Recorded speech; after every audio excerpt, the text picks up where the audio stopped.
তো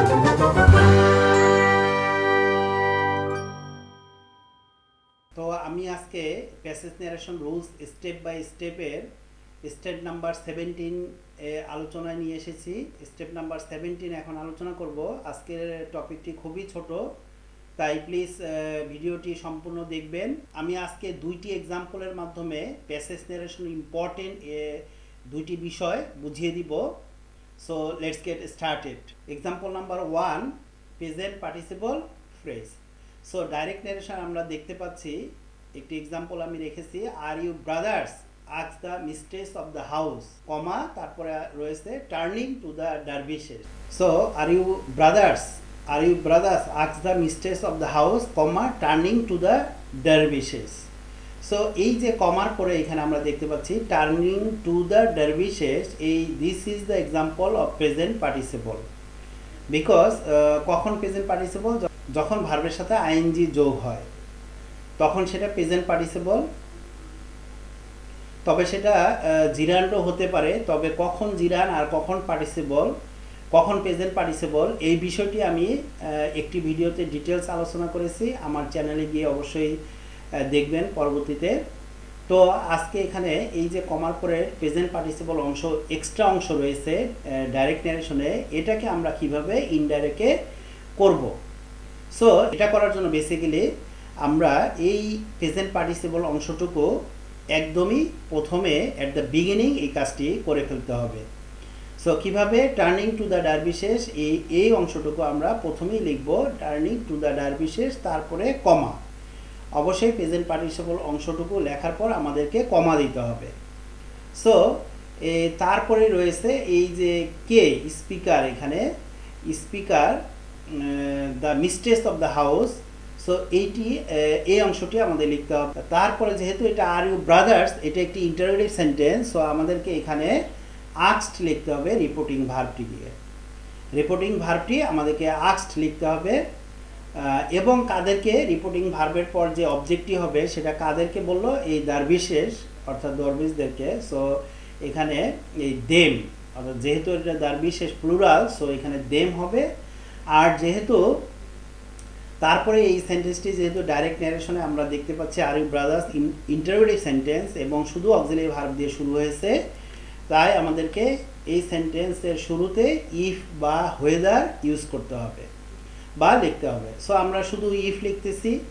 so if are you brothers, তো so যেহেতু এটা ইন্টারোগেটিভ সেন্টেন্স, কিন্তু ডাইরেক্ট থেকে ইনডাইরেক্ট করার সময় আমাদেরকে অবশ্যই সেই সেন্টেন্সটিকে অ্যাসার্টিভে চেঞ্জ করে নিতে হবে, কনভার্ট করতে হবে। সো এটা আর ইউ ব্রাদার্স, সো এটা হবে you are brothers. So you মানে কারা?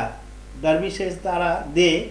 সো এই কমার পরে এখানে দে হবে, দে।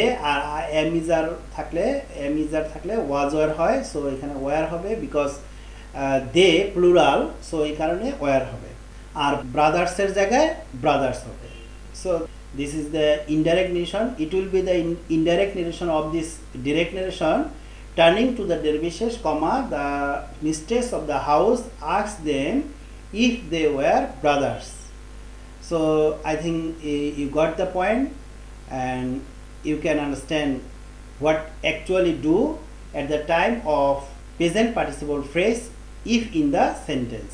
So now come to the point of example number 2. Here is an example of direct narration.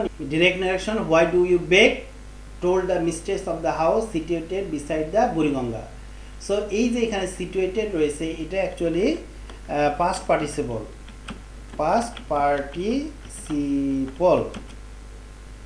So this is the example of past participle phrase. So এই যে এখানে আমরা এই situated beside the Buriganga past participle অংশটুকু পাচ্ছি, এইটাকে আমরা এই একদম সেমভাবে ওয়ানের মতো না করে, এক্সাম্পল ওয়ানের মতো না করে আমরা একটু ভিন্নভাবে করব। সেটা হচ্ছে এই অংশটা, যেহেতু আমরা এটা প্রেজেন্ট পার্টিসিপলে প্রথমেই লিখেছিলাম, ইনডাইরেক্ট ন্যারেশনের বিগিনিংয়ে কিন্তু এই প্রেজেন্ট পার্টিসিপল অংশটি লিখেছিলাম, কিন্তু এইখানে আমাদের পাস্ট পার্টিসিপল অংশটা সেন্টেন্সের প্রথমে হবে না, প্রথমে হবে রিপোর্টিং স্পিচ এর reporting verb. For example why do you beg told the mistress of the house, তার মানে এখানে the mistress of the house হচ্ছে এখানে সাবজেক্ট।